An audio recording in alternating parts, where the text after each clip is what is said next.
Au Soudan du Sud, pendant qu'un comité conjoint du suivi du processus de la paix appelle à une réunion d'urgence pour discuter du retour de Riek Machar à Djouba, ce dernier annonce qu'il arrive avec 500 hommes. Du côté du gouvernement, on annonce 190 hommes. En Zambie, 2 personnes ont été brûlées vives lundi dernier à Lusaka lors d'émeutes xénophobes visant des commerçants. Ces derniers sont soupçonnés de crimes rituels, a rapporté la police zambienne sans pouvoir préciser la nationalité des victimes.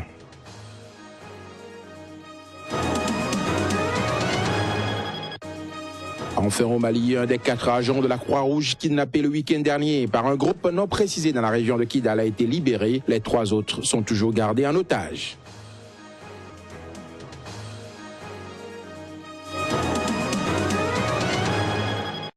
L'information est de retour sur Sika. Mesdames et messieurs, bonsoir et bienvenue à ce journal que nous ouvrons par la visite du tout nouveau président centrafricain en France. Faustin Archange Touadéra a été reçu par le président François Hollande qui a profité de l'occasion pour évoquer le scandale d'abus sexuels qui touche la MINUSCA. Ce dernier a affirmé que rien ne serait laissé cacher. C'était lors d'une conférence de presse commune avec le président centrafricain. Voici un extrait de cette conférence de presse.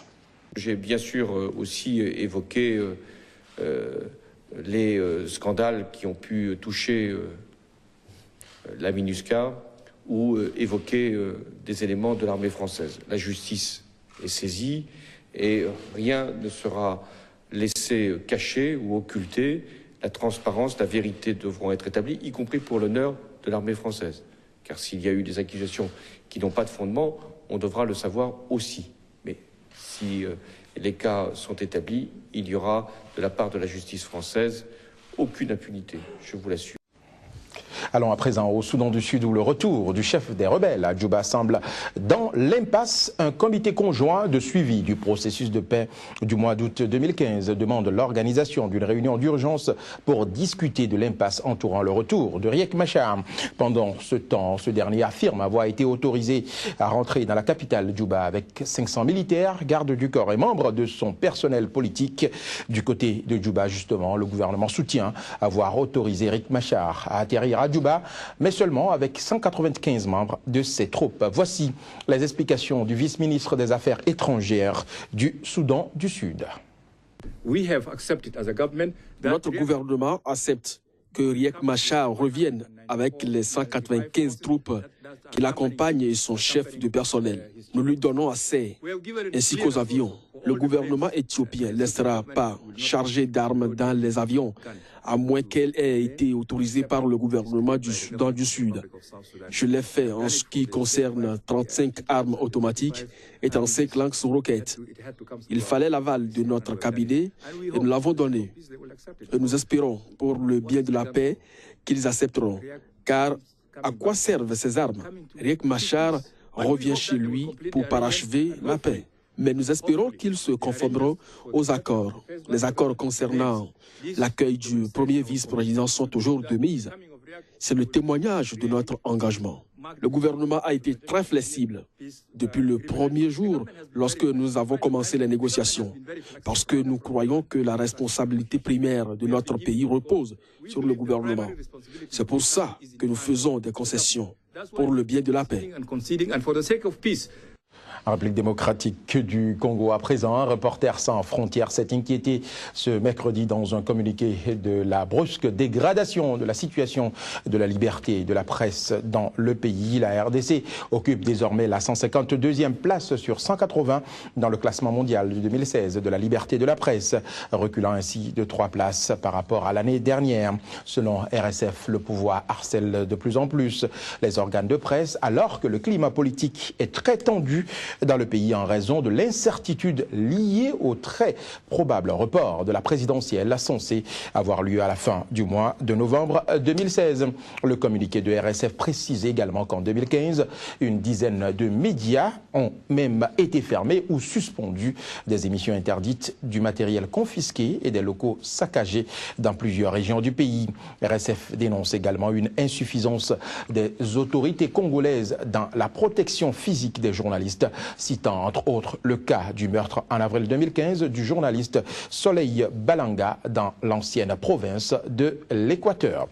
Et puis toujours parlant de Reporters sans frontières, en Tunisie cette fois-ci, la responsable du bureau de l'Afrique du Nord de cette organisation non gouvernementale était ce mercredi face à la presse, occasion pour Yasmine Kasha d'affirmer que le climat en Tunisie reste favorable à la consolidation de la liberté de la presse et à l'émergence d'une presse indépendante. Le reportage.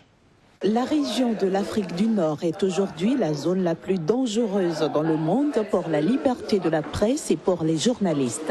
C'est ce qu'a révélé ce mercredi la responsable du bureau de Reporters sans frontières pour l'Afrique du Nord.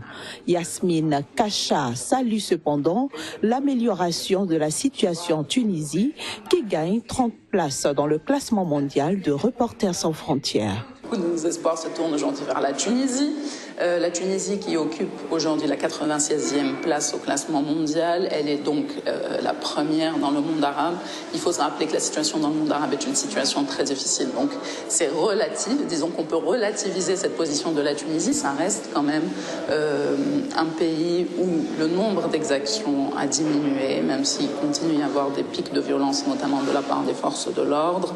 Le nombre de procès contre les journalistes en 2015 est moins important et de manière générale, le climat en Tunisie reste favorable à la consolidation de la liberté de la presse et à l'émergence d'une presse indépendante.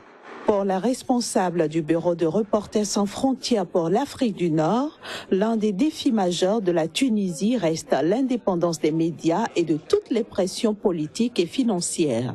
Un défi qu'elle appelle les autorités du pays à relever. Ce journal se poursuit en Zambie à présent. 2 personnes ont été brûlées vives lundi dernier à Lusaka, dans la capitale du pays, lors d'émeutes xénophobes visant des commerçants soupçonnés de crimes rituels. C'est ce qu'a rapporté la police du pays ce mercredi, sans pouvoir préciser la nationalité des victimes. Une situation qui, mal négociée, pourrait replonger la région australe du continent africain dans une spirale de violence, à l'image de celle que l'Afrique du Sud a connue courant juillet 2015. Les détails dans ce reportage. Le nombre officiel de personnes tuées depuis le début des troubles lundi est de 2 morts. Les 2 personnes ont été brûlées vives le 18 avril 2016 à Kanyama, un bidonville de Lusaka, a déclaré la porte-parole de la police. Après 2 jours de violence, lundi et mardi, la situation était relativement calme mercredi matin dans la capitale zambienne. Les émeutes ont éclaté lundi et se sont propagées le lendemain dans plusieurs quartiers pauvres de Lusaka, après la découverte récente de 7 cadavres amputés de plusieurs organes, oreilles, cœurs et organes génitaux. Mardi, des centaines de personnes avaient caillassé des maisons et des commerces soupçonnés d'appartenir à des Rwandais. Effrayés, des ressortissants rwandais avaient trouvé refuge dans des commissariats. Jusqu'à présent, la police a procédé à 11 arrestations liées aux crimes rituels supposés et à 256 interpellations liées aux émeutes. Cette vague d'attaques xénophobes intervient 4 mois de l'élection présidentielle qui doit se tenir le 11 août dans ce pays d'Afrique australe en pleine crise économique. Le Zimbabwe à présent, Morgan Tsvangirai, le chef de l'opposition dans ce pays, est revenu ce mercredi lors d'une conférence de presse sur la manifestation organisée la semaine dernière contre le président Robert Mugabe au pouvoir depuis 1980. Il s'est par ailleurs dit confiant pour son parti au sujet des prochaines élections dans le pays. Je vous propose ici de suivre un extrait de son intervention au cours de cette conférence de presse dans la capitale zimbabwéenne. Nous sommes en lutte contre le président Mugabe au pouvoir depuis 1980 et dont les partisans ont exclu toute démission. Et cette lutte signifie que nous devons mener un certain nombre d'actions. Ce n'est donc absolument pas un crime que le MDC décide de mener des actions comme moyen de pression. Si nous sommes conscients pour les prochaines élections, nous avons toujours gagné les élections. Le problème n'est pas de gagner les élections, mais de gagner le pouvoir. Et vous savez qu'en 2008, nous avons gagné une élection. Nous avons gagné des élections. Le réel problème, c'est la transition d'une dictature établie à un système démocratique. Si nous menions des élections libres et équitables, il n'y a aucun doute que nous les remporterions comme nous l'avions fait auparavant. Nous sommes donc très confiants comme par le passé.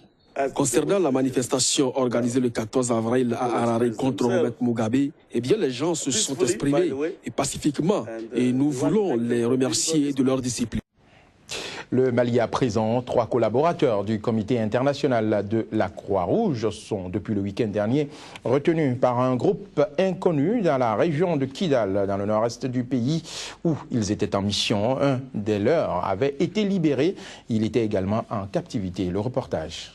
Dans un communiqué ce lundi, le comité international de la Croix-Rouge avait indiqué avoir perdu contact depuis le samedi 16 avril avec ses collaborateurs qui étaient en mission à Abeybara, affirmant ignorer à ce stade les raisons de cet incident, sans toutefois clairement parler d'enlèvement et sans préciser leurs identités et nationalités. Nous avons une équipe qui était en mission au nord de Kidal, dans la région de Abeybara. Alors l'équipe a été là depuis mercredi 13 avril dernier et le samedi, ils étaient donc en chemin retour sur Kidal lorsqu'ils ont été interceptés par quelqu'un qui est en moto et qui leur a demandé de les suivre. Et depuis lors, on a perdu tout contact. Et heureusement, nous avons finalement pu avoir la libération d'un de nos collègues. Et d'après les premières informations que nous a données celui-ci, c'est que dans la nuit de vendredi à samedi, là où ils ont campé, dans la région de Abeybara, il y a eu des opérations des forces françaises de Barkhane. Et lors de ces opérations, il semblerait que le guide qui accompagnait le CICR, ou alors qui accompagnait l'équipe du CICR, aurait été arrêté. Selon les informations du Comité international de la Croix-Rouge, ses collaborateurs sont détenus dans des conditions acceptables. Nos collègues qui sont détenus le sont dans des conditions acceptables. Ils ne sont pas torturés, ils n'ont pas subi de sévices corporels ou quoi que ce soit. Ils sont juste retenus d'après ce que nous a dit notre collègue, et nous espérons donc pouvoir les retrouver le plus rapidement possible. Pour rappel, plusieurs groupes armés, ex-rebelles, mouvements pro-gouvernementaux et djihadistes sont actifs dans le nord du Mali, vaste zone qui était tombée en mars-avril 2012 sous la coupe d'organisations liées à Al-Qaïda. Un tour au Bénin avant de boucler cette édition. Le réseau d'action pour le bien-être et l'intérêt collectif, le RABIC, invite à repenser les défis socio-économiques et politiques en attente et en vue d'impacter positivement l'avenir du pays en termes de développement. C'était à la faveur d'une conférence de presse assortie de plaidoyer à l'attention du nouveau chef de l'État béninois, Patrice Talon. La substance du message est présentée ici par Gladys Tawema qui intervient sur les propos recueillis par Joël Yetonji et juste Don Hissou. Monsieur le Président de la République, le 6 avril 2016, date où vous avez pris fonction, est l'an 0 du mieux faire. Nous répétons que nous ne sommes pas ici pour vous juger, mais nous souhaitons attirer votre attention sur le fait que le Bénin ne sera plus jamais le terrain de jeu des règlements de compte personnels. Le peuple béninois n'en veut plus et nous sommes sûrs que nous n'en aurons plus. Régler des comptes, oui, mais des comptes d'intérêt public, des comptes d'intérêt général, des comptes qui concernent le bien-être de chaque béninoise et béninois. Régler des comptes personnels, non, car le peuple béninois ne veut plus être spectateur, attristé et impuissant de ce qu'il a connu ces dernières années. Monsieur le Président de la République, oui à la compétence et non à la médiocrité. Non à la gabégie, non à l'impunité et non au clientélisme.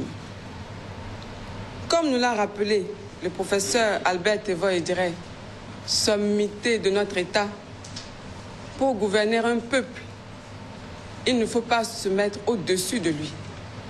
Il faut être avec lui, l'écouter, l'entendre.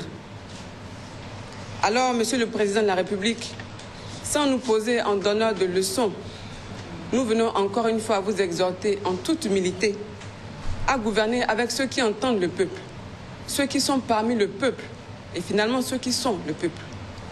Alors, pour finir, nous vous disons bon vent à vous, Monsieur le Président, bon vent aux membres de votre équipage. La nation béninoise va travailler avec vous pour arriver à ce que nous désirons tous.